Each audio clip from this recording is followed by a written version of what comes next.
nínú oṣù karùn-ún ọdún 2025 gẹ́gẹ́ bí ìkànnì tí ẹ mọ̀ dáadáa. Òun náà ni ìkànnì Yorùbá Nation Self-Determination. So mo kí èèyàn wa pé ṣe dáadáa ni a tún láǹfààní àti ríra wa gẹ́gẹ́ bí ìtẹ̀síwájú níṣẹ́ tí bàbá wa Professor Akíntóyè gbé fún wa. Òun náà ni pé ká túbọ̀ máa sọ fáwọn èèyàn wa pé freedom wa ó kù sí wa lọ́wọ́. Àwa ni ká gbìyànjú ká dẹ̀ sapá kí Elédùmarè dẹ̀ ràn wá lọ́wọ́, káwọn onílẹ̀ tì wá lẹ́yìn kí a rí àṣeyọrí ṣe nínú ìrìn àjò tá gbé dání. Torí ìrìn àjò tá gbé dání gbogbo wa ló kàn. Ó kan ará ilé, ó kan ará àta. Tí mo kí wa lẹ́ẹ̀kan sí pé ẹ káàárọ̀. Bí ẹ ti ṣe ń gbọ́ wa ní orí ìkànnì wa, ẹ káàárọ̀.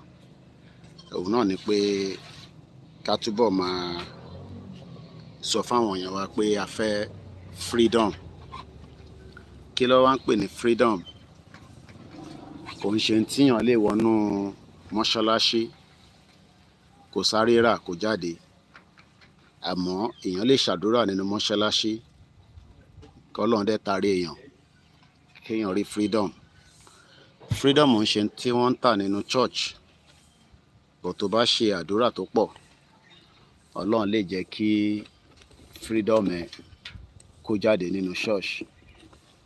Kò wá sí ibì kan tí wọ́n ti ń ta freedom yìí. Òun ni pé a máa sapá, a máa gbìyànjú, a máa ṣe gbogbo ohun tó tọ́ tó yẹ tá fi máa rí freedom yìí. Òun náà ni eré tí à ń sá lójoojúmọ́ lọ́dẹ̀ bàbá wa Professor Adébánjí Akíntóyè tí wọ́n jẹ́ leader wa tí gbogbo wa gbà fún, tí a dẹ̀ dúró pé bàbá yìí nìkan náà ni bàbá tí ó rí ọjọ́ ọ̀la àwọn ọmọ Yorùbá tó fi ní ká kígbe síta ká pariwo freedom wa. A dẹ̀ ti ń pariwo freedom náà láti bí ọdún márùn-ún tí gbogbo wa ti ń pariwo pé a fẹ́ freedom wa. K'Ọlọ́run wá jẹ́ kí freedom náà kó ṣojú èmi àtẹ̀yin. Gbogbo ìgbàkígbà tí freedom yìí bá máa dé, kí a má wàra wa tì, kí èmi àtẹ̀yin ká jàǹfààní ẹ̀. So mo kí gbogbo èèyàn wa lẹ́ẹ̀kan sí. Ẹ má bínú pé ẹ láǹfààní àti máa rí wa lóòrèkóòrè. Kó bá dáa fún èmi àtẹ̀yin àti gbogbo ọmọ Yorùbá náà ni olúkálukú ń sáré ẹ̀. Gẹ́gẹ́ bí bàbá Akíntóyè ṣe sọ, kọ́mítì oríṣiríṣi ni bàbá set up. Bàbá gbé task fún oríṣiríṣi ọmọ Yorùbá láti lè máa jẹ́ kí ìrìn àjò yìí tẹ̀síwájú. Àwọn kan fẹ́ kí ìrìn àjò yẹn kó kú. Wọ́n ti gbìyànjú lọ́tùn lósì, àmọ́ ẹni tí ìyà ò jẹ tó dẹ̀ wá òkè níbi tó wà, ó ní right láti fẹ́ destabilize irú ìrìn àjò tá gbé dání. Bọ̀ gẹ́gẹ́ bí gbogbo wa ti ṣe mọ̀ pé kò sí bí a ṣe lè máa ní à ń ṣe irú iṣẹ́ tá à ń ṣe. A máa rá àwọn tí ó jẹ́ pé iṣẹ́ tiwọn ni pé they are obstacles. Àwọn wo là ń sọ yìí? Àwọn ọba ilẹ̀ Yorùbá, àwọn ọba tí a fojú di pé àwọn gan ló yẹ kí wọ́n ṣe káràmásìkì ń ta gbé dání. Àwọn gan ni wọ́n jẹ́ alátakò pé kí Yorùbá dá dúró, àmọ́ tí a ṣe fún wọn. Tá bá ti wá yọ tàwọn ọba kúrò, a yọ gbogbo àwọn baálẹ̀ tó wà lábẹ́ wọn. tẹ́ bá wo gbogbo àwọn ibi tílẹ̀ Yorùbá délé ní ẹ rí pé àwọn baálẹ̀ ṣe ni àwọn tẹ́ rò pé gbogbo ilẹ̀ tí wọ́n ń tà tí wọ́n ti tà fún ọ̀pọ̀lọpọ̀ àwọn tí wọ́n kì í ṣe ọmọ Yorùbá, àwọn ilẹ̀ yẹn nísìn ló wá di wàhálà sí gbogbo wa lọ́rùn. So freedom ó ṣe pàtàkì, ó ṣe kókó pé kí a túbọ̀ máa tẹ̀síwájú. Ọ̀pọ̀lọpọ̀ gan tẹ́ ní in tí à ń ṣe yìí ọwọ́ ta la ti máa gbàṣẹ pé a fẹ́ lọ, pé ta ló máa fún wa láṣẹ. A ní nígbà táwa ọmọ Yorùbá ti dìde pa fẹ́ lọ, a nídìí àṣẹ kankan lọ́wọ́ ẹnì kankan mọ́. Bàbá tí a tẹ̀lé lẹ́yìn tí gbogbo wa dẹ̀ gbà fún tá à ń pè ní Professor Adébánjí Akíntóyè, bàbá nìkan náà la lè gbàṣẹ lọ́wọ́ ẹ̀. Torí nígbà tí ọba ilẹ̀ Yorùbá tó yẹ kí wọ́n fún wa ní àṣẹ gan sí lẹ́nu wọn mọ́. So mo kí wa ò pé ẹ káàárọ̀, èní ni Wednesday, live ni program tá à ń wò yìí. Bá a tẹ̀ ní pẹ́ torí à ń move continuously ni fún àwọn iṣẹ́ tí Professor Akíntóyè gbélé wa lọ́wọ́.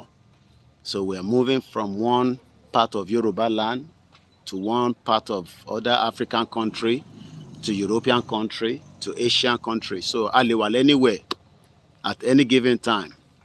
Mo lè wà ní Turkey láàárọ̀ yìí, kí n wà ní London láàárọ̀ ọ̀la. So tí ẹ bá gbúrò wa, tí àwọn ọmọ wa bá ti ń jáde, ẹ ti gbúrò èmi náà nìyẹn. Ẹni tó bá dẹ̀ ń follow mi lórí social media space, ẹ lè sọ pé ẹ gbúrò mi àfi tẹ́ bá ń parọ́. Torí ẹlòmíì a ti sọ fún ara wa, àwọn ibì kan máa dé àní ní time tá máa ṣe live báyìí àti ń dé stage yẹn. So tẹ́ bá jókòó sínú ilé pé Koiki ń bọ̀ wá ṣe live, àbáwọn media wa tó kù, we might not have the time. Ẹ gbọ́dọ̀ wà lórí Twitter, ó lè jẹ́ bẹ́ẹ̀ láti máa pass message. Ẹ gbọ́dọ̀ wà lórí Instagram and post message sórí LinkedIn. So it's entirely up to us to get, especially in diaspora, tẹ́ fi mọ̀ tó ń lọ, kọ́lọ́n jẹ́ kí gbogbo àmọ́ tó ń lọ. Torí tá bá dé stage kan, kò ní sí time tá fi máa jókòó máa ṣe live program báyìí. Tá ló máa ibo láti máa ní time yẹn máa jókòó. Ṣé ìgbà tá bá wà nínú movement la máa ní àfi máa ṣe live program.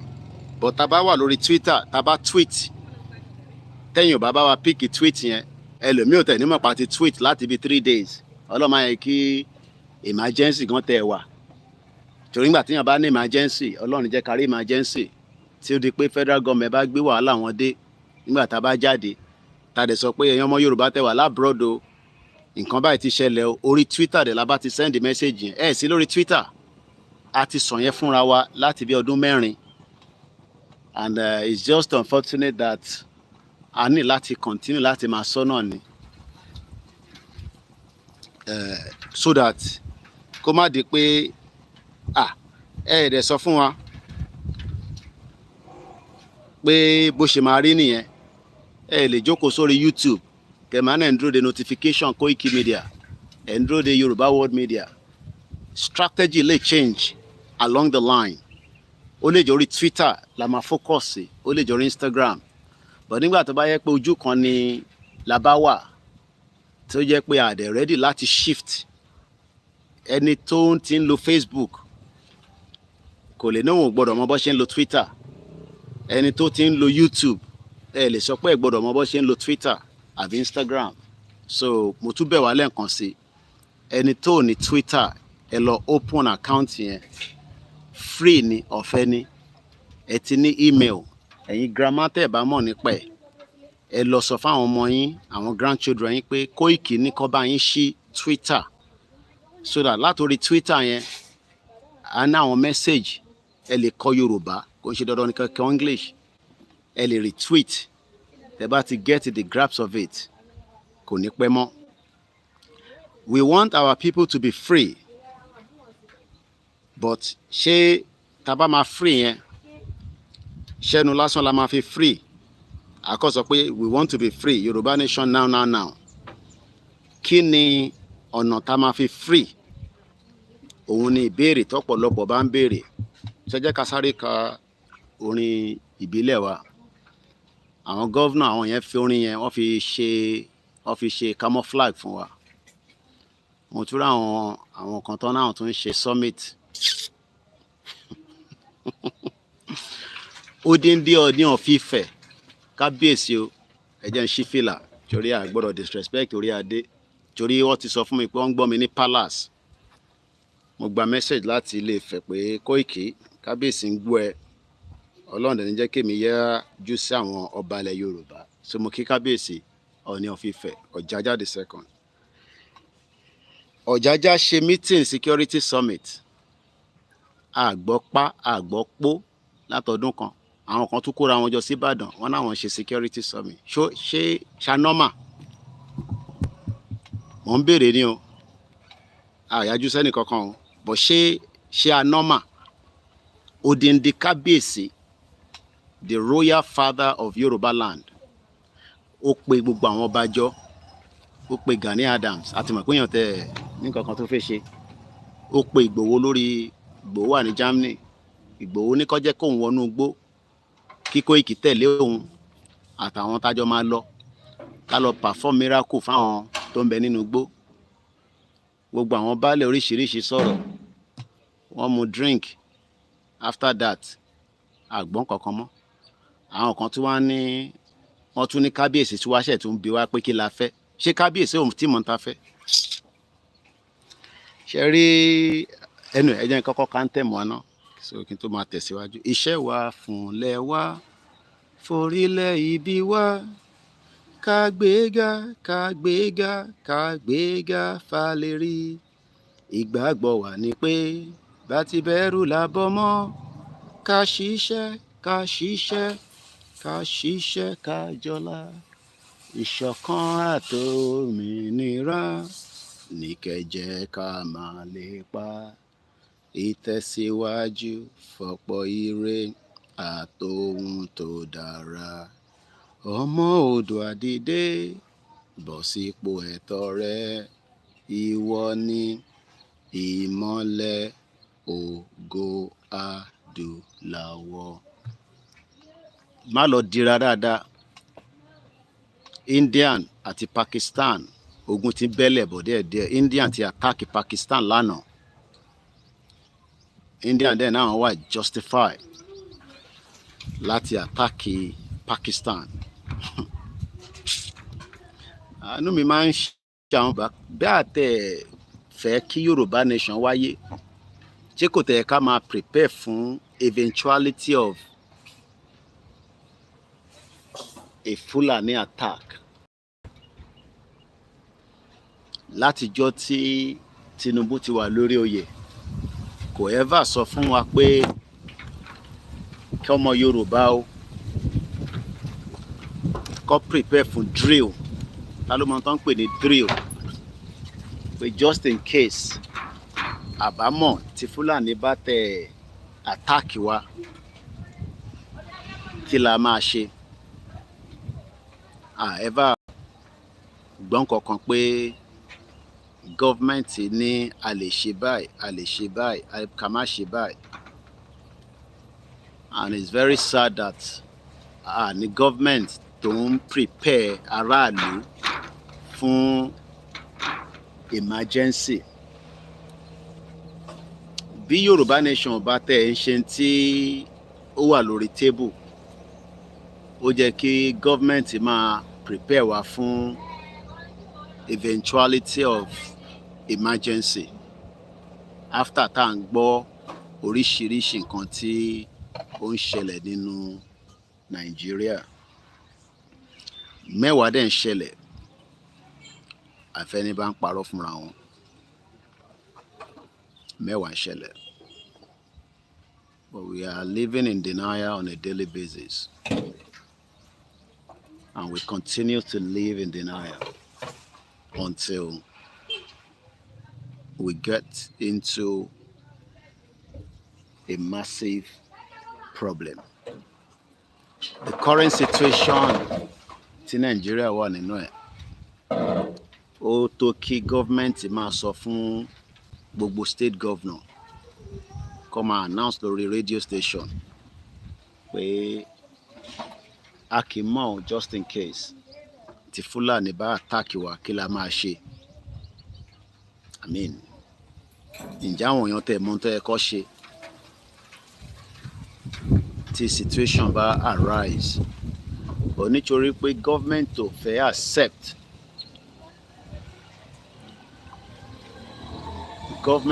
accept pé kí aráàlú wà wẹ́ pé lóòótọ́ Nàìjíríà ó ti fail, and that way we have been told lies for many years. Responsibility government ni kí government prepare citizen for eventuality. So I can confirm this morning from the news láti òru àná tí a ti monitor, India ti attack Pakistan. Kí ni ìdí tó ṣe attack wọn? India ní Pakistan àwọn terrorists kan wá láti inú bẹ̀, wọ́n wá attack àwọn ọmọ ìlú àwọn, so àwọn ní right.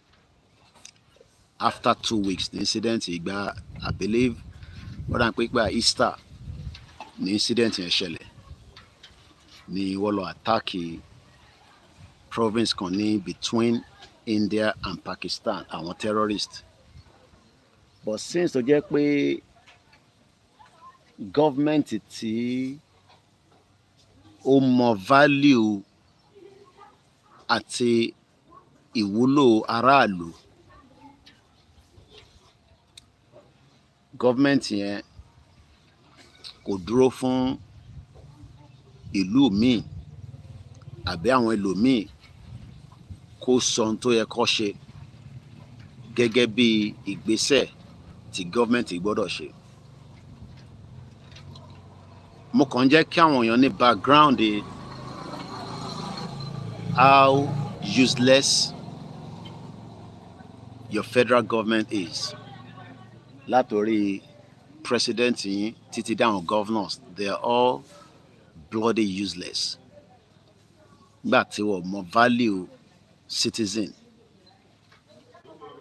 Nígbà tó wà attack ibi tí wọ́n attack yẹn, India wá lọ sí drawing board. Pakistan ń deny pé àwọn mọ̀ kankan nípa ẹ̀ mọ̀ kankan nípa ẹ̀, yet ẹ̀ ń harbour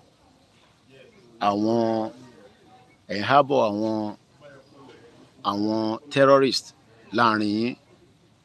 So eventually we saw how India says, look, evidence in point pé àwọn tó wá attack àwọn èèyàn wa yìí ọ̀dọ̀ yín ni wọ́n ti cross wá sí bíbá. Pakistan kọ́kọ́ sọ fún United Nations Security Council pé kó má dárúkọ a particular terrorist group, torí Pakistan wà lórí United Nations General Council. Mo kàn fún yín ní background how things work internationally.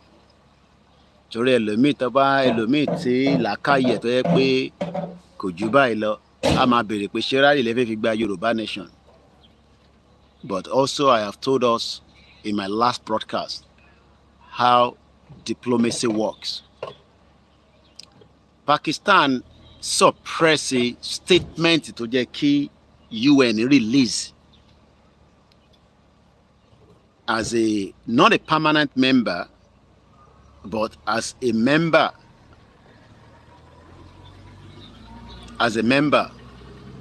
eventually statement tó yẹ kí UN release officially wọ́n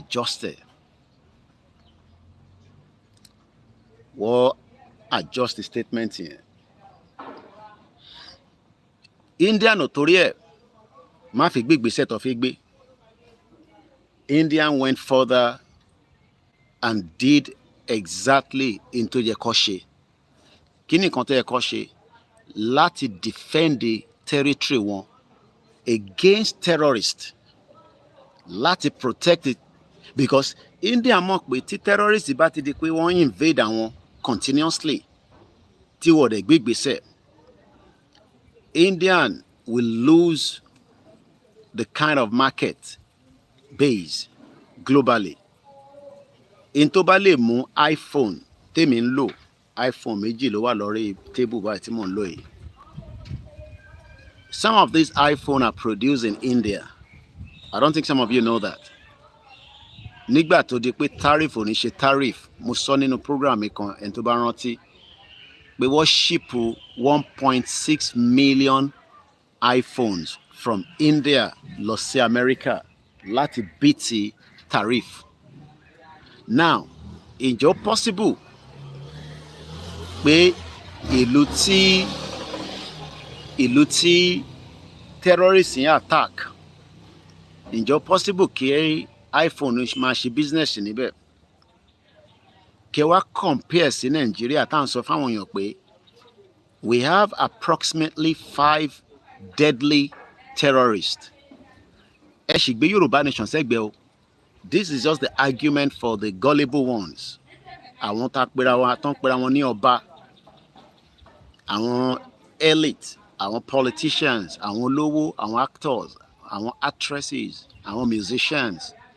Ṣé làwọn tẹ̀ ń ṣe bí ìgbà tó jẹ́ pé in tá à ń sọ yìí is like pé nǹkan tí a kàn àwa là make it up, even though evidence is based around Nigeria pé we have 5 deadly terrorists to operate nínú Nigeria across different parts of the country.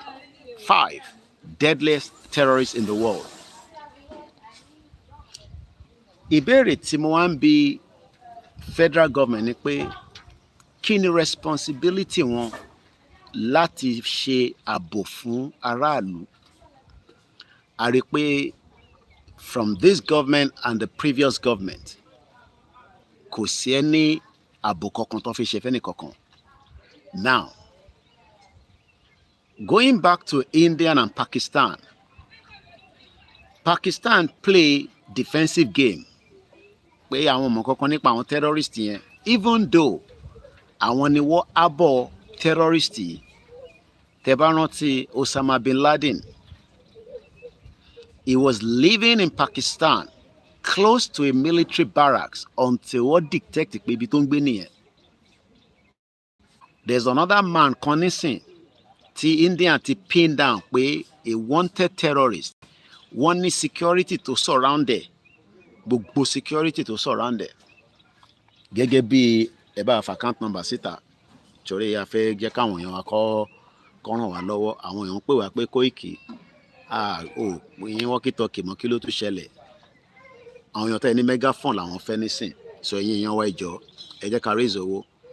Ṣe rí pé rally ò ní wáyé yẹn, eré kí rally wáyé làwa náà sá lọ́wọ́ yìí. Àbọ̀rọ̀ mi torí bàbá fúnra rẹ̀, wọ́n wà in that last lap láti make announcement. Èmi ò rẹ̀ fẹ́ kí announcement yẹn lọ dé kó dé bá wa lójijì, kó dé pé gbàyìn láṣẹ máa lọ máa ra days. Mọ́tò tí a sọ fún yín fáwọn staff tí wàá máa lò Capstar yẹn, wọ́n ti drive ẹ̀ láàárọ̀ ẹ̀, wọ́n ti gbé lọ sóko láti lè rí pé engine ti gbogbo nǹkan tó wà lára ẹ̀. So èmi prepare, ìwọ ni kó lọ máa prepare. Olóyè ń gbáradì.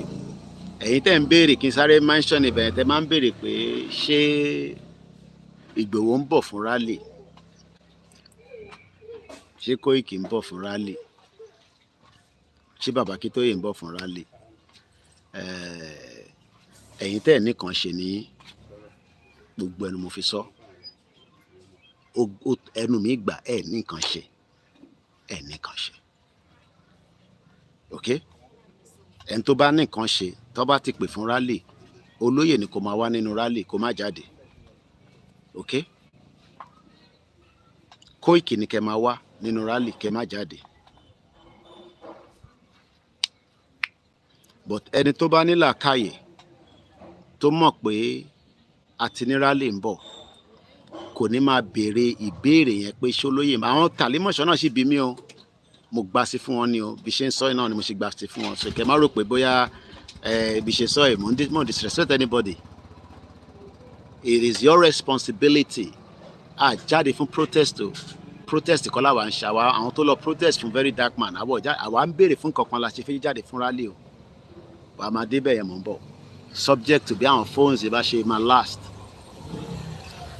bí ṣe ń bọ̀ ọ̀rọ̀ mi bọ̀ nìkan tí mò ń sọ lọ pẹ̀lú Pakistan mo kàn fẹ́ káwọn èèyàn ní background reason tí ẹ lè ever rí ìjọba tó lè protect yín against terrorists.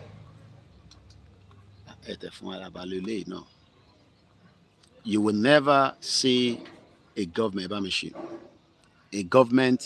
that will defend and protect you against terrorists. Kí n kàn fi mẹ́nu kúrò lórí ti India nìyẹn. Mo kí ẹ̀yin èèyàn wa òun ti máa switch off tá máa wá lo kọ̀sẹ̀lẹ̀ bọ́ ní Facebook Koiki Odùduwà wà kọ́sà sí lórí Instagram báyìí. Ó rà pélé náà ní Twitter Twitter mi wà lórí ẹ̀ náà. Okay. So bí ṣe ń sọ lẹ́yìn èèyàn wa in tí mo fẹ́ kó yé wa ni pé Pakistan sọ pé India ní ti wá ṣe ogun lọ́dọ̀ àwọn India ní àwọn wá ṣogun ẹja gbọ́n tí India sọ ìyẹn ló máa lè jẹ́ kí a ní clear understanding ìyẹn ló máa jẹ́ ká ní clear understanding ẹ má bínú sunray yẹn pọ̀ gan ni ṣe jẹ́ ká lọ sọ́dọ̀ ìyàwó mi tó wà ní Indian Palki Sharma ẹ ṣàmọ wife mi ẹ mo níyàwó kan ní Indian ẹja gbọ́n tó sọ màá wá move straight lọ sínú reason tí Yorùbá ò lè dúró de government mọ́ kó wá protect wa government ti fail responsibility wọn gẹ́gẹ́ bí aráàlú tó ń béèrè ẹ̀tọ́ pé ẹ dáàbò bò wá ẹ wá fi wá sílẹ̀ àlówó ta lè fi jà àlówó ta lè fi ra weapon government ń lo resources ilẹ̀ Yorùbá ilẹ̀ Ìgbò àti gbogbo ẹ̀ka ibi tó ń pè ní Nàìjíríà ẹ fi ń gbàrọ̀ fún wa pé every year ẹ máa ṣe budget security budget yet terrorists ń ṣe jàǹbá across every part of Nigeria títí délẹ̀ Yorùbá ẹ jẹ́ àgbọ̀n tí arábìnrin sọ. And like we have seen a lot of attacks by terrorists in Israel, and United States have stood by Israel as Israel fights terrorism, and United States must stand by India as India fights terrorism. But this is not a one day, one war, one attack response. There has to be a sustained war against terrorism.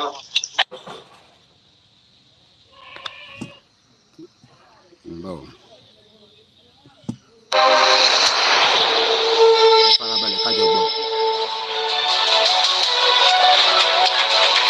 India has struck Pakistan 2 weeks after the Pahalgam attack, 2 weeks after 26 innocent lives were taken.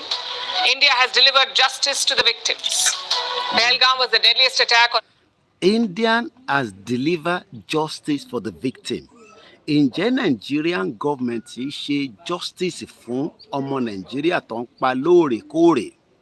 Indian soil since 26/11, and today India has responded with force, precision and purpose. The strike happened at 1:44 a.m. Indian Standard Time. That's when the Indian Armed Forces launched Operation Sindoor. This is a defining moment, a historic strike. All three services of the Indian Armed Forces were mobilized. The Army, the Navy and the Air Force. All were involved. Together they destroyed 9 targets in Pakistan. They destroyed 9 targets. Imagine India wọnú Pakistan. You know, lè kó àbọ̀ terrorist. Káwa máa disturb ayé life àwọn ọmọ lọ́mọ. àwọn ọmọ tó fẹ́ jó, àwọn ọmọ tó fẹ́ lọ club, àwọn ọmọ tó fẹ́ ṣiṣẹ́, àwọn ọmọ tó fẹ́ ní ògo, ẹ̀yin wá jẹ́ kí terrorist wá pa wọ́n sí orí soil wọn. India ò dúró de United Nations, India ò dúró de America, India ò dúró de anybody. India wọnú Pakistan, wọ́n hit 9 targets. Into ẹ kí Nàìjíríà náà máa ṣe lélẹ̀. Gbogbo bí táwọn terrorist yẹn bá ti ń wá, ó yẹ kí Nàìjíríà kó lọ máa hit wọn mọ́ bẹ́ẹ̀ ni pé no, kò possible. Nínú Nàìjíríà gan, ní èní bá ṣe ń sọ̀rọ̀, ààrẹ ẹni tó ti kidnap, tí terrorist ń gba owó iyebíye. Adẹ̀nà ní military, a ní DSS, a ní this, a ní that. Yet, none of them are able to track down níbi táwọn imagine, ṣó make sense pé kí terrorist ní inú Nàìjíríà máa demand fún owó. Níbi tí technology ti dé, tí wọ́n lè trace ibi tí nọ́mbà yẹn ti ń ring, kọ́ dẹ̀ bust wọn mọ́ bẹ́ẹ̀. Government wá ṣe báyìí, evidence then point pé gbogbo ibi tí terrorist bá wà, tá bá rìn bíi 20 minutes, a máa rí military checkpoint. India ò dúró dè yẹn, ẹja gbọ́n tó ń sọ lọ. All of them along the line of control, which is the de facto border between India and Pakistan. Each target. Bàbá mi Idris ní lánàá woman kan jáde lórí social media pé wọ́n ti kidnap. Ṣé mo pa àwọn tó ń kidnap yìí, wọ́n gbé wọn kúrò nínú border Nàìjíríà. Gbogbo àwọn tí wọ́n náà ń kidnap èèyàn láti ìjọ tá ti ń gbọ́ pé wọ́n kidnap inú Nàìjíríà náà lọ ṣì wà. Ìbéèrè wa ni pé government responsibility ti fail, and that demands our opt exit out of Nigeria. So tó bá jẹ́ pé rally tá fẹ́ ṣe, it is just for security reason, pé torí security threat, nítorí pé security concern, ó tó bẹ́ẹ̀ láti fi exit Nigeria. So ìwọ tó ń sọ pé ṣé rally la fẹ́ fi jáde, ṣé government ṣe ààbò lé wa lórí? Ṣé government ṣe ìtọ́jú fún wa? Ṣé government ṣe in tó yẹ kó ṣe gẹ́gẹ́ bí government tó ṣe budget? Tẹ́ bá lọ gbọ́ budget tó ń create ní every year, mo kẹ́yìn wa. Tẹ́ bá wo budget tí wọ́n ń gbé jáde ní every year fún military, ẹ máa béèrè pé níbo ni gbogbo owó yẹn wà. Each of the 9 targets was chosen carefully. 5 were located in Pakistan-occupied Kashmir, and 4 were deep inside Pakistan. India ni wọnú Pakistan. 4 was deep inside Pakistan. Carefully calculated target. Though Pakistan sọ pé well, Indian, ó ti wá attack àwọn, ó ti dá ogun lẹ̀ nìyẹn. Now, kákọ̀ fi move swiftly torí time mi, torí a ṣe rìnrìn àjò ni. Ẹ̀mọ̀ ní tó bá rẹ̀ rìnrìn àjò, ìrìn àjò yẹn a máa ṣe nǹkan ní pápápá kíákíá ni. Ṣé wá mọ̀ pé ìbéèrè tó yẹ ká béèrè lọ́wọ́ ọmọ Yorùbá ni pé ṣáwọn tí wọ́n attack wa yìí, tí gbogbo wa ti rí evidence ẹ̀, tí gọ́vnà rẹ̀ gbégbèsè, ọba ṣe security summit, àgbọ̀n kankan, àwọn kan ṣètò wọn náà jáde ní Ìbàdàn, àwọn ń ṣe security summit, wọ́n ní kábíyèsí ń bi wá pé kí la fẹ́, ṣò kábíyèsí ò tí mọ̀ ta fẹ́ títí di wákàtí, ẹ jẹ́ kó máa fúlì yín. Tí bàbá Akíntóyè bá ti ní ká jáde fún rally, we are coming out because we want our freedom to have a security tó lè protect wa. Dàpọ̀ Abíọ́dún, Adeleke, Oyètọ́lá, Ayédátiwa, Mákindé, Sanwó-Olú, gbogbo wọn pàdé ní Lagos State. Wọ́n ka anthem, ọmọ Yorùbá bẹ̀rẹ̀ sí sẹ́ndẹ̀ sí mi, ṣorí Koiki, ṣorí pé àwọn governors wa wọ́n ti ń ṣe anthem wa. After that, ǹjẹ́ gbọ́n kankan mọ́? Àgbọ́n kankan mọ́. So tá bá jáde fún rally, àwọn governors yẹn gbọ́dọ̀ mọ̀ pé lára àdí tá ṣe ń jáde ni pé freedom wa nísìn kò sí lọ́wọ́ Nàìjíríà mọ́, ó ti late. Nàìjíríà ò fún wa ní freedom tá fẹ́, ó ti fi security jẹ wá níyà, ó ti fi identity theft ó fi jẹ wá níyà, ó fi culture wa jẹ wá níyà. Wọ́n tún wá ń fi àyè sílẹ̀ pé kí Fúlàní wọlé kó wá pa wá. ẹ jẹ́ ká kọ́ gbọ́ díẹ̀ sí nípa ti India nìyẹn ká tó máa tẹ̀síwájú. Muzaffarabad was struck twice, followed by Kotli, Gulpur, Bimber, Sialkot, Muridki and Bahawalpur. These are the 9 sites that were attacked. No civilian sites in Pakistan were hit. No military bases were touched. India targeted only the terror camps, the hubs of cross-border terrorism based in Pakistan. The hub of the terrorist hub. Ẹ ṣe gan ni mo sọ fún yín pé bíbá ẹni international platform ṣé bí ẹ bá fẹ́ gbọ́ analysis ilé ìṣòro ọbànjà làwọn sọ ní bíbá yìí o nǹkan tó pertain mọ́ reason tí government ṣe fail tí government ìlú kan then take action kí ló dé tí government wa náà lè take action because it is a compromised government. Everybody to know. Kí n kò sáré gbé débẹ̀ tẹ́ bá lọ wo Emir of Katsina ó já ilẹ̀kùn wọlé níbi tí Tinubu wà nínú ilé already. That is a security threat to the president. I don't think some of you knows that. Tinubu ti wà nínú building wọn náà ti tilẹ̀kùn tó bá tẹ̀ wá fẹ́ wọlé wọ́n lè sọ fún Tinubu pé ṣebí Emir kan náà tó wá kí ẹ ní airport tẹ̀sùn mọ́ra yín kí ló wá dé tí wọ́n ti mọ́ta ṣe mọ̀ pé Tinubu fúnra rẹ̀ lè jáde padà pé no eléyìí wrong now á jáde òun àti Emir àjọ wọlé padà rather than that àwọn sọ̀ǹgbò tí Emir gbé dání wọ́n já ilẹ̀kùn yẹn while the president is inside wọ́n dẹ̀ wọlé. Ta ló ní Nàìjíríà? A ti sọ fún yín láti ilẹ̀ pé Bọ́lá Tinubu àtàwọn ọmọ Yorùbá tó ń pera wọn ní nǹkan wọ́n tó ń kọ̀ọ̀kan lọ́dọ̀ àwọn north. And that's the reason why tí a lè afford láti dúró de Tinubu ní 2027 bí ó máa wọlé kò ní wọlé ó máa wọlé eventually anyway because ó máa rí ìgà rẹ̀ wọlé. Àwa la gbọ́dọ̀ prove 2 years window ta ní nísìn láti make up mind wa. Do we still want to remain in Nigeria or do we want our freedom?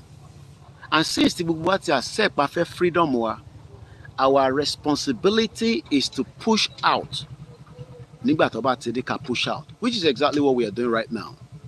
We push out and we push out with all manner of force.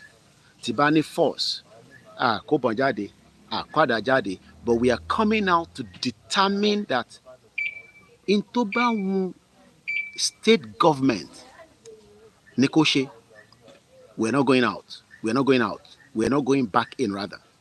In tó bá wù presidency tó bá feel pé a lè jọ negotiate káwa exit, we are going to listen. But taba allow pé wọ́n máa yin tear gas, wọ́n máa gbébọn jáde, wọ́n máa intimidate wa, mo lè assure yín again láàárọ̀ pé we will be attacked and we must prepare for such.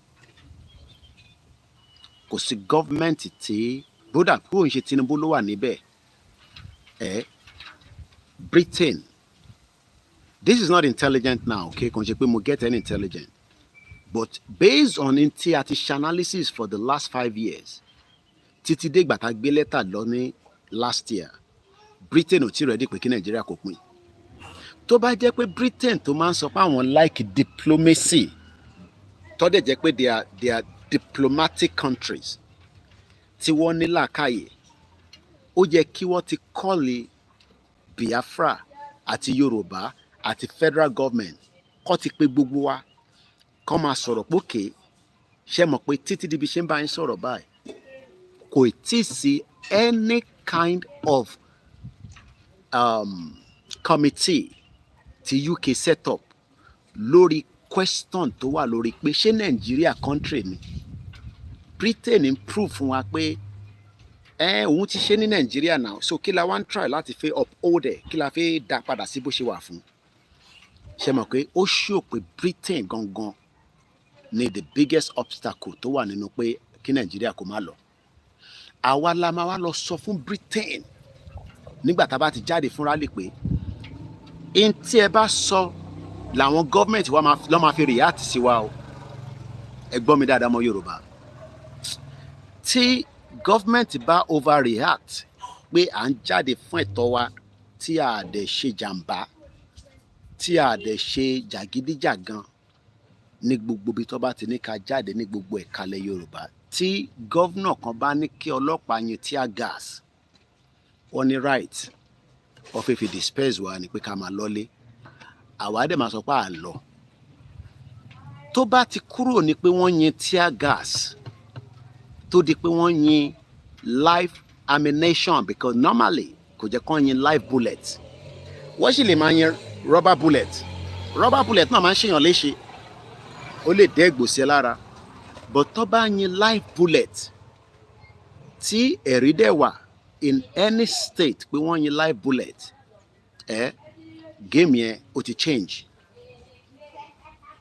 ó ti di pé Britain ló ń fi force pin the government wa down pé kó pa wá ọmọ Yorùbá à ń lọ jà ní o ìjà gidi la fi lọ jà o Britain fi bá Yorùbá jà ó fẹ́ lo governors wa ó fẹ́ lo Tinubu ó dẹ̀ máa lo gbogbo mechanism tán ní wọ́n ní owó wọ́n ní gbogbo nǹkan láti fi bá wa jà but a máa fi ọgbọ́n àti làákàyè la máa fi ṣe ẹ fi àwọn mídíà tó kù sílẹ̀ tó ti sọ̀rọ̀ báyìí tó bá dójú ẹ̀ tó di pé wọ́n bá pọmọ Yorùbá ohun wọn máa change èmi ń prepare wọn sílẹ̀ ni ilé lèmi wà ilẹ̀ Yorùbá lèmi wà báyìí so gbogbo yìí táwọn mídíà wa tó ṣe ń pẹ́pẹ́ ọ̀rọ̀ sọ tó ń pẹ́pẹ́ nígbà tó bá gbọ́ pé wọ́n ti pa bí 500 Yorùbá people wàá yí òun padà pé kí ló ṣẹlẹ̀ ẹ̀yin ọmọ Yorùbá ẹ̀ bà nǹkan jẹ́ ẹni mi mo sọ bẹ́ẹ̀ Koikimedia ṣe rí gbogbo ìtọ́ ṣe ń pẹ́pẹ́ ọ̀rọ̀ sọ àfẹ́sọ́ báyìí wọn ní ara wọn ní lè gbà mọ́ ó dẹ̀ bẹ́tà ká prepare mind àwọn èèyàn wa for the worst case scenario because a lọ ṣeré nígbà tá a bá jáde a lọ jójó pàlángò a lọ jójó tàlàsó a fẹ́ lọ bèrè fún freedom wa freedom ò sí lọ́wọ́ anybody ọwọ́ àwa ló wà Britain dẹ̀ fẹ́ di freedom yẹn mú forever so we are going out èyí tí mo lè ṣe nísàlẹ̀ mo tó bẹ́ẹ̀ kí n ṣe dájí ẹ̀ àbí kọ́tẹ̀ ní London wá pè mí mọ́lẹ̀ wọ́n á ní mo fi wá dà lóru ni but nílẹ̀ Yorùbá èyí tó bá wù mí ni mo lè ṣe láti fi make sure pé ìran mi kò ní parẹ́ so bí wọn náà ṣe máa rò ó nìyẹn pé kí lèmi náà lè ṣe nígbà tá a bá jáde tí ó di pé wọ́n ń lo live ammunition fi attack wa so pé wọ́n ní attack wa yẹn ẹ gbójú kúrò níbẹ̀ wọ́n máa attack wa now let's go further ẹ jẹ́ ká padà sọ́dọ̀ India versus Pakistan. Like Muridke. This is the headquarters of the Lashkar-e-Toiba. Muridke is home to Hafiz Saeed, the mastermind of the 26/11 Mumbai attacks. He is a UN designated terrorist and he is behind the Pahalgam attack too. Okay. Hafiz Saeed leads a group called Lashkar-e-Toiba. It is a parent body of the Resistance Front, TRF, the Resistance Front, and this front carried out Pahalgam terror attack. So, this terror attack, just as we are witnessing in Nigeria every day, one pààyàn, one ṣe this, one ṣe that, kàkà kí government ṣe the needful to stop it. Government ń sọ fún wa pé àwọn ọmọ wọn pa wá ẹ má bínú ẹ lọ sóko how do you go to the farm when attack is going on continuously on our farms across Nigeria?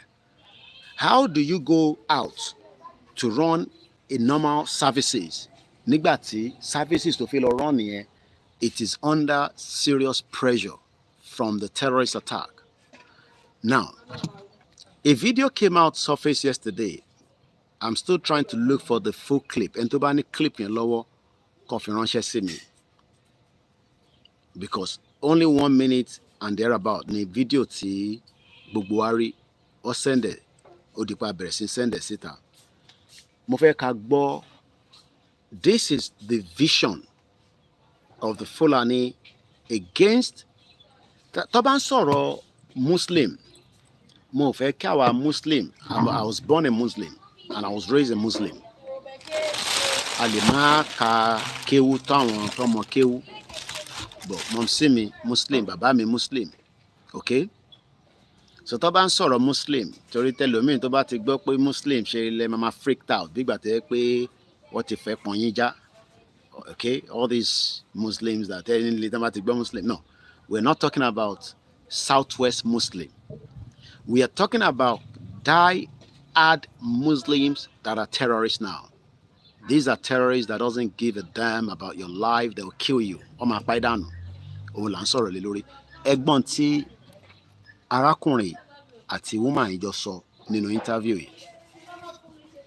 They are systematically taking over Nigeria, and they want to make Nigeria into a Muslim caliphate. And the Fulani ethnic militia, the Muslim terrorists, go into Christian villages. They're not coming in with cattle. They're coming in on motorcycles with AK-47s and killing everything that moves, and then destroying and razing the entire village. And yelling Allahu Akbar while they do it. Allahu Akbar while doing it. And has nothing to do with climate change. These are nomadic herders that have 500-year-old view of cattle farming. Nigeria was 70% Christian. Amazing. Now it's 50-50. It's 50%. Now, let me give you some perspective of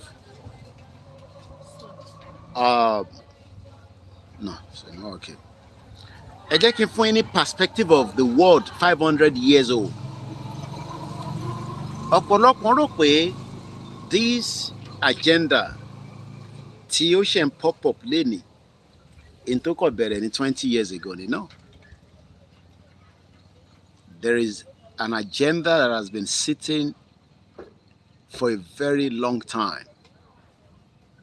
Tí Usman Dan Fodio sọ pé gbogbo ìran ohun tó bá dé lẹ́yìn ìgbà tóun bá lọ ẹ kọ́ńkà gbogbo ibi tó ń pè ní Nàìjíríà kẹsọ́ di tiwa.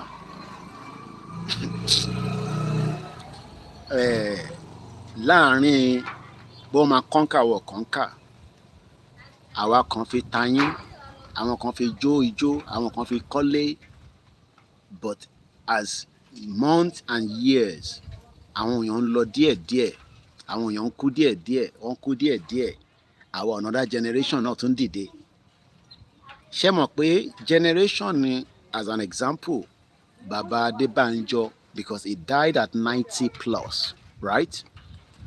Or failed to stop the conquer of Yoruba land due to the fact that they were waiting for one kind of hope where Nigeria will be restructured and all that. Rather than we all fight it together simultaneously and stop the agenda, they failed. Ṣáwa tí a tún jẹ́ the next breed of this generation, are we ready to fail? Because and fi sentiment sí mama sọ̀rọ̀ bẹ́ẹ̀ Koiki, mo fẹ́ bó ṣe ń sọ̀rọ̀ yẹn rárá, ṣorí ọmọlúàbí nìyẹn, mama sọ̀rọ̀ bẹ́ẹ̀, and we will end up being captured and killed. That is the right word. If we are sitting back, because eventually we're all gonna die, gbogbo àwọn táwa nínú platform yìí, in another 1,000 years we're gone. 1,000 years gan ti pọ̀ jù. Kò sẹ́ni tó máa dàgbà tó 200 years old láàrin gbogbo wa mọ́. Sẹ́ni tó máa dàgbà tó 200 years old mọ́. No. Maximum be 130. Maximum 130 years old. Tabarẹ́ni tó máa pé 130 years old láàrin wa bá ṣe wà yìí. Kọ́lọ̀ kó fún gbogbo wa ní ẹ̀mí gígùn àtàlàáfíà. But if anybody thinks that if we do not fight now and clear this out of the way, and we want to just live our normal life, it may not feel live normal life. It may not feel live normal life. I want to live normal life. Book one live normal life now. It means saying I cannot just do anything anyhow because my life is at risk. So if I want to take it as a joke, it may want to take it as a joke. So I rather want to kill before I've been killed, because people want to kill you and you are joking about it. But most of you right now, not all of us, but majority of us, and I'm including Anwoba, ọba gan máa padà wàjà. Okay, níbo la Aláàfin wà lẹ́ni nísìn? Okay, agbọ́pọ̀ ọba ò kí ń kú, but he's gone. He's not with us anymore. So why are we living in denial? Èmi rà Aláàfin. Àwọn kan ní ẹ Aláàfin ó fi bá Queen sọ̀rọ̀. Okay, ntẹ́yìn gbọ́ nìyẹn, but tẹ́yìn rí. Ṣé ẹ̀yin jókòó pẹ̀lú Aláàfin? Èmi jókòó pẹ̀lú Aláàfin. Do you know what sitting down with Aláàfin? Ṣé Aláàfin wá jẹ́gẹ́ bí ọba kékeré nílẹ̀ Yorùbá? Èmi àti Olóyè Ìgbòho àwa mẹ́ta àwa pẹ̀lú kábíyèsí nínú palace, nínú private residential many residential tó jẹ́ private tó wà láàrin kíkọ̀ra fi sílẹ̀. Kò ń ṣe 5 kò ń ṣe 6 lápàdé bàbá yìí.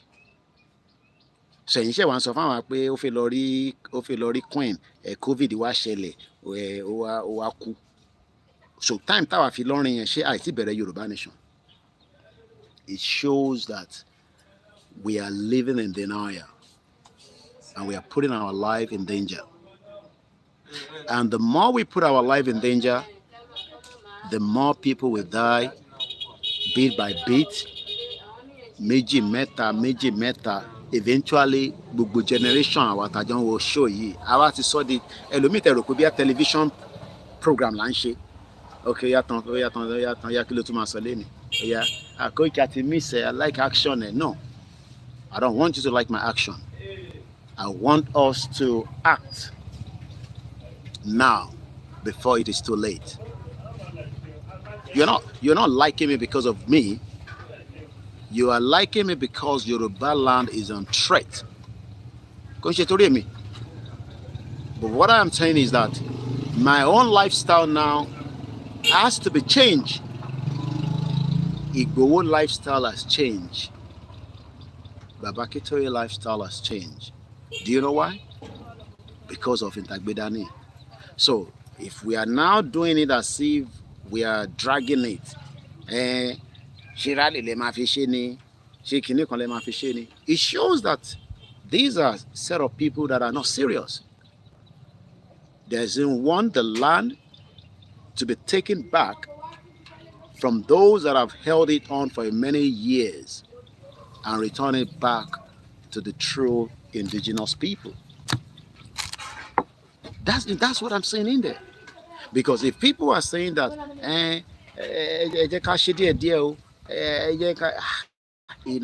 she bad government, tani government. There's nothing called government. These are human beings. Tinubu, before he became the government, wasn't just an ordinary human being. Yes, only extra power because uncontrolled resources wouldn't control a bigger force, which there's no doubt about it. These are well-trained force. But if we are determined and we know what we are doing and we work hand in hand collectively,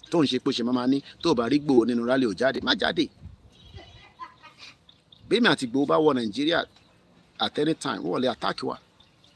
But you are likely to be killed. You are likely to be intimidated. Many of you are being intimidated on a daily basis. Your life is at threat. You can't eat a square meal. Your health care is in danger. Government cannot nurse it because government told it health care to Nilara. Big Boba need the healthcare services. I lost Germany, one of the best countries in the world that you can ever think of. Even Yaradua was there.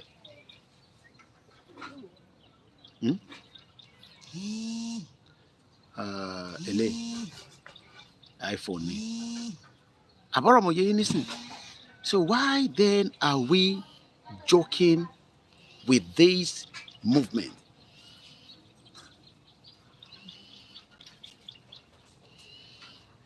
Mo wà lórí program báyìí lórí kí n pè yín padà ní máa pè yín later. All right, so why are we joking with the movement? Why are we taking the movement as if I saw the series lórí Netflix. Koiki, our media kan ti ready. Fuck those media if they're not ready. Our media kan bá ti ready then torí àwọn media tó ready yẹn ká àwa tó kù tí tí life wa wà under threat ká wá dúró káwọn media yẹn kó ready àwọn ọmọ Yorùbá ọkàn ti ready okay let them know to be ready àwọn bọ̀ tẹ́lẹ̀ wa and they're so bloody what. Why should we wait for everybody when our life is in threat and nobody can sort it out? And it's okay if we move together, shut this space down, lock them up, push them back with everything that we have, financially, strategic, but the most important thing as humans niwa. Humans there ló máa make gbogbo effort pé kí nǹkan lè bọ́ sí. Àwọn tó dá Nàìjíríà sílẹ̀ náà they're humans. Àwọn náà make effort ní èyí jẹ yóò jẹ ṣé ó máa jẹ kò ní jẹ lọ fi dá Nàìjíríà sílẹ̀ ó dẹ̀ gbà fún wọn wọ́n dẹ̀ jẹ́ for 100 years. A dẹ̀ sọ fún wọn pé òkè ibi tẹ́ jẹ́ dé yẹn ti tó ẹ jẹ́ carry work ẹ̀ padà ẹ jẹ́ carry structure wọn náà wọn gbà okay it's too late for a structure now let's move out. Ẹ̀yin kan ṣẹ̀ tí wọ́n sọ fún wa pé àwọn kan ì tí ì ṣetán àwọn kan ì tí ì gbọ́ ẹni tó sìkì sára ló máa gbọ́ pé nǹkan ṣe gbogbo àwa tí nǹkan ṣe ni àìsàn wà lára wa a ní ká treat ẹ̀ ní kíákíá ká yọ problem tó wà lára wa nínú àìsàn yìí. Some of you are telling us to keep short and keep quiet and tell us and your life is like some of you moment tó máa dé Nàìjíríà láàárọ̀ la nísìn agba Murtala máa bẹ̀rẹ̀ fọwọ́lé a ṣe gbogbo tó fi ṣá padà lọ sábúrò ẹni tó wà lé nísìn yes your life might not be better off but you are still at home doing one or two things because your face is not out there. Adé sọ pé okay àwa tí face wa ti wà níta àtẹ̀yìn tí face yín wà níta let's come together and push it back. That's what we are asking for. Níta béèrè fún ni ṣé Ọọ̀ni of Ifẹ̀ ti dá sí Ọọ̀ni of Ifẹ̀ kó kẹ̀lẹ̀bẹ̀ sójú àwọn ò rí pé Fúlàní pa wá ṣé Aláàfin ti dá sí no a máa dúró kí Aláàfin dá sí Aláàfin tàná dá sí ṣé Aláàfin tàná dá sí mò ń bi yín ni o Aláàfin tàná táwa rí bá tẹ̀ láǹfààní àti rí Ọọ̀ni èmi àti olóyè Ìgbòho because gbogbo yín ẹ wà ẹ fi sentiment Tinubu ọmọ wa ni Tinubu àbí we are putting sentiment to this movement now. We've actually moved away from the reality of the movement. We have people that are communicating with me behind Kinko keep here because what you apologize. Àwọn elite wọ́n attack me pé who the hell la wá pé nǹkan táwọn ń ṣe yìí. But ẹni ẹ ti apologize. I will have brought kódà program yẹn ò bá ti jáde lánàá but ẹ jẹ́ ká ra fi sílẹ̀ because ẹni ẹ ti apologize. Èèyàn ńlá ni mo fi bá tiẹ̀ jẹ́ pátápátá lórí social media space but ìyàwó mi ní yàrá gbọ́rọ̀ ni mo dúpẹ́ lọ́wọ́ ìyàwó mi mo lè dúpẹ́ lọ́wọ́ olóyè Ìgbòho iná ọba fàyà lánàá iná ọba fàyà lórí social media space but a dúpẹ́ fọ́lọ́run.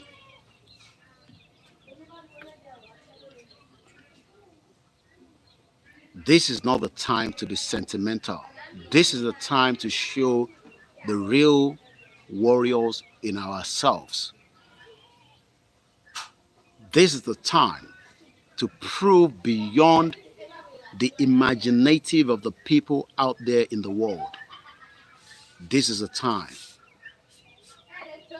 to prepare mentally, physically, and spiritually. This is not the time to be saying, Motura won kan tun send the message she Teni Omologo àbí kí lẹ ń pè. I have to mention her name. Who the fuck is she? Ten sọ pé Teni Omologo kan sọ̀rọ̀ kan. So orí ẹ̀yin ò pé ni. Ẹ bá bínú ẹ̀yin tẹ́ lọ wo gbogbo àwọn program òṣì bẹ́ẹ̀ yẹn. Èmi wà Nàìjíríà. Ẹ ń sọ pé èèyàn kan wà ní ìlú kan tá mọ̀ bí tó wà tó yẹ pé wọ́n lè jáde nínú yàrá wọn. So àmọ́ tó ń ṣe wá ṣá. Are we sick in our head? What the fuck are all these people that you're talking about?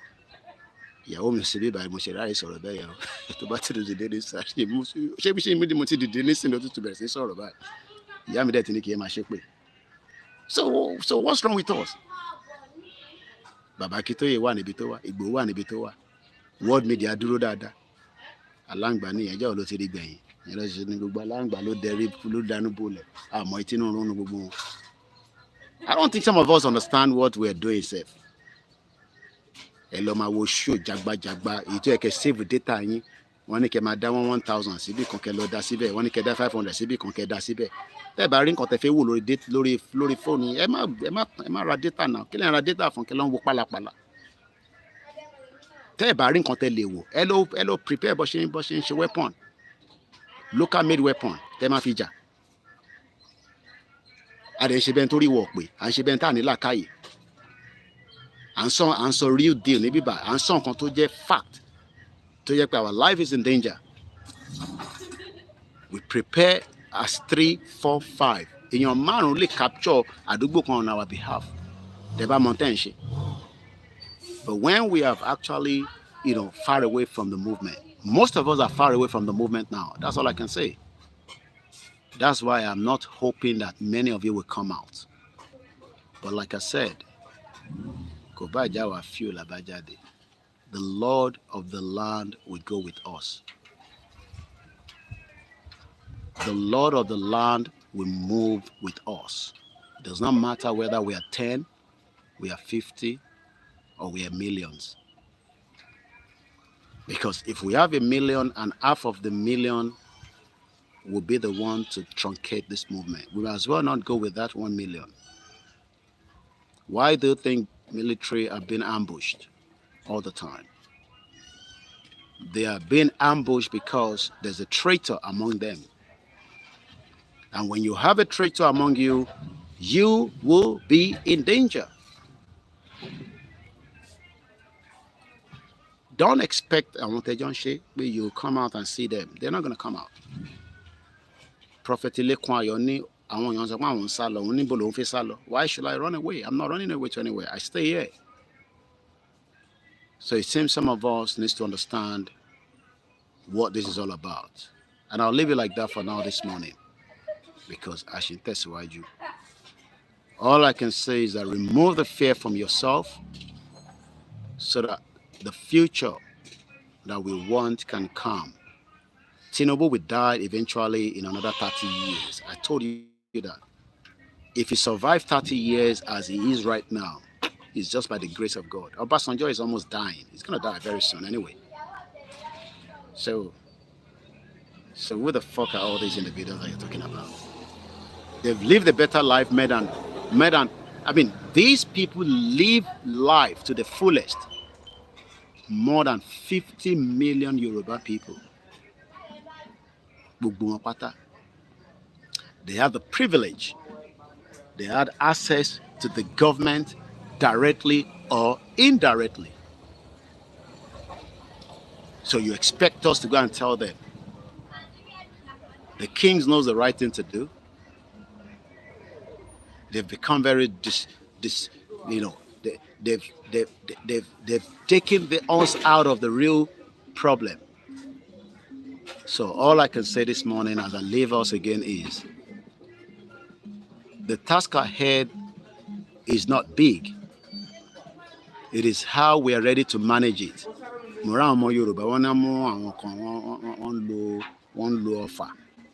And stupid of you are showing us that we want shofar. You know, shofar now. There are many things that you can do and watch on the YouTube rather than watching irrelevant media. So ogun bọ̀ ní sense pé káwa media ká so papọ̀. Táwọn media bá fi bá yín so papọ̀ ẹ fi wọ́n sílẹ̀ now. Tógun bá dé, they'll pick it from there. Our media tá bá ti ready, we go forward and we forge ahead. As long as we have the media that will work with Baba Akíntóyè and Ìgbòho, that's all you need, including myself. So we're going to be wasting time. Block them off so that you stop getting their notification. And don't send stupid links. Say, Koiki lowo nti eléyìí sọ. Kí ni come pe ni tẹ́ni yẹn sọ? Ẹ sọ fẹ́ ni ẹ náà kó máa bọ̀ nísàlẹ̀ náà. kó wá fi jí wo náà èmi máa tún máa lọ máa fi time tèmi ò ní máa lọ máa fi máa lọ wo nonsense and jagbajantes ẹ̀yin lẹ́yìn ní time yẹn tẹ́ lọ ń wò wọ́n because bóyá ẹ rí mi wò ẹ mọ̀ tẹ́ lè ṣe. Do you know that there are millions of things that any one of us can do? You can start digging tunnel and prepare. You can do a lot of things. Motor curve. Kíni tó máa ń fi yẹ̀pẹ̀ sí, ẹ fi aṣọ sí, ẹ fi petrol sí, ẹ gbé dání sọ́wọ́. Ibi tẹ́ bá là mọ́, at least wàá mọ̀ pé nǹkan ṣẹlẹ̀. I think some of us are thinking that this is a joke. You take it as a joke. We are not taking it as a joke. And like I said, Igboho cannot be everywhere. So let us all go and prepare for our upcoming rally. That's all I can tell you. Ojú oorun ni wọ́n ti pè mí láti London láàárọ̀ yìí. O lè sùn fully 24 hours anymore. We're doing our best. We will continue to educate our people. But those that are not ready to allow this movement to come to reality, it is too late. Let's come together and fight it off. I will not do more than this because of my time.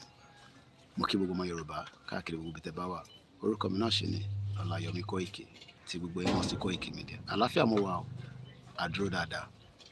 Ìwọ náà lọ máa múra kó lọ dira torí pé a ti wà ní problem. A tún máa ríra nígbà tó Ọlọ́run bá tún ní ká pàdé.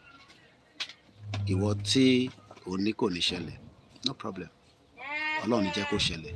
Ìgbà tó bá ti wá ṣẹlẹ̀ ojú bá tiẹ̀. Mo kí bàbá wa Professor Akintoye. I'll be traveling to see him again very soon. Mo kí Olóyè Igboho. Èmi àti Olóyè sọ̀rọ̀ throughout yesterday very well.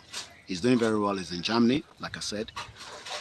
Mo kí gbogbo àwọn comrades wa káàkiri.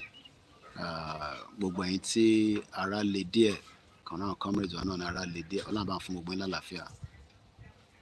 Ẹ fọkàn yín balẹ̀, okay? There's no message from Chief.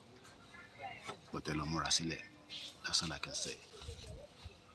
Ẹ̀gbọ́n kan tó ń sọ. Kò sí sí message látọ̀dọ̀ Olóyè.